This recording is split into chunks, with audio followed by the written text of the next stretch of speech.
राम राम मेरे प्यारे साथियों, जय हिंद जय भारत। एक समय की बात है, एक खदान से निकले हुए दो पत्थर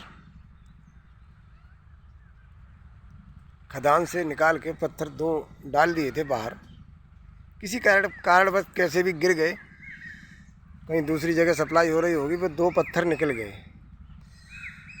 तो दो पत्थर आपस में पड़े पड़े एक मूर्तिकार उधर से गुजर रहा था। उसने मूर्तिकार ने उस पत्थर को उठा लिया और छेनी हथौड़े द्वारा, अपनी उस कला के द्वारा उसने एक मूर्ति का आकार दे दिया एक पत्थर। और एक पत्थर को जब मूर्ति का आकार दे दिया, दूसरा पत्थर रह गया। तो वो वहाँ से एक राजमिस्त्री कोई गुजर रहा था, जो टाइल वाला, वो उसने उस पत्थर की टाइल बना दी। तो वही जो मूर्तिकार ने जो मूर्ति बनाई, वो एक मंदिर में स्थापना कर दी। और उसी मंदिर की सीढ़ी पर जो दूसरा पत्थर पड़ा था, उसकी टाइल बना के वहीं पर लगा दी। तो एक दिन वही मूर्ति आपस में, पत्थर जो था वो आपस में, दोनों भाई थे, दोनों आपस में बात करने लगे। वो बात करते करते उन्होंने कहा कि ये बता भाई, हम तुम एक ही माँ के जियाए दोनों, और हमारे सर के ऊपर पैर रख के लोग निकलते हैं, और तुम्हारे सर के ऊपर, तुम्हारे पैरों पर अपना सर रखते हैं, ऐसी क्या बात है? तो वो मूर्तिकार, जो पत्थर मूर्ति बना हुआ था, तो उसने कहा, ये तो एक सहनशीलता की बात है। हमारे ऊपर कितनी हथौड़ी छेनी की चोट सही, हमारे ऊपर पैर भी रखे मूर्तिकार ने, तब हमको मूर्ति का रूप दिया। और तुम एक ही छेनी हथौड़ी में लग के और तुम अलग हो गए, तो तुम बिखर गए, तो तुम टाइल बन गए। हम मूर्ति का आकार दिया गया तो मूर्ति, इसीलिए तुम्हारे ऊपर, सर के ऊपर पैर रखते हैं और हमारे पैरों पर सर रखते हैं।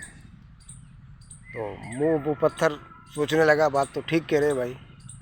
तो वही हिसाब आज के ज़माने में, जो लोग अपने माँ बाप की डांट सह लेते हैं और अपने से बड़ों का मान सम्मान कर लेते हैं और उनसे बेहिचक बात कर लेते हैं, अच्छाइयों बुराइयों को अपना ज्ञान ले लेते हैं, तो वो पूज्य हो जाते हैं। और जो नहीं ले पाते हैं, वो ऐसे ही जीवन गुजारा कर लेते हैं।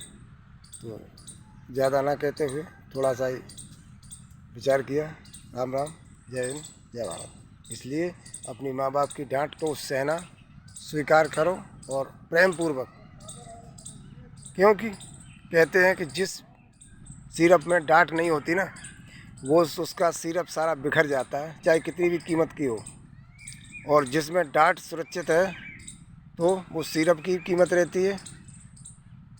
तो बस उसी हिसाब से डांट को हंस के सहना स्वीकार करो।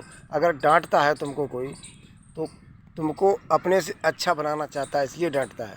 आजकल कौन डांटने वाला किसी को है? कोई किसी को डांटता है? बिगाड़ने के लिए आपको तैयार मिलेंगे, तमाम लोग मिलेंगे, लेकिन आपको सुधार करने के लिए कोई नहीं मिलेगा।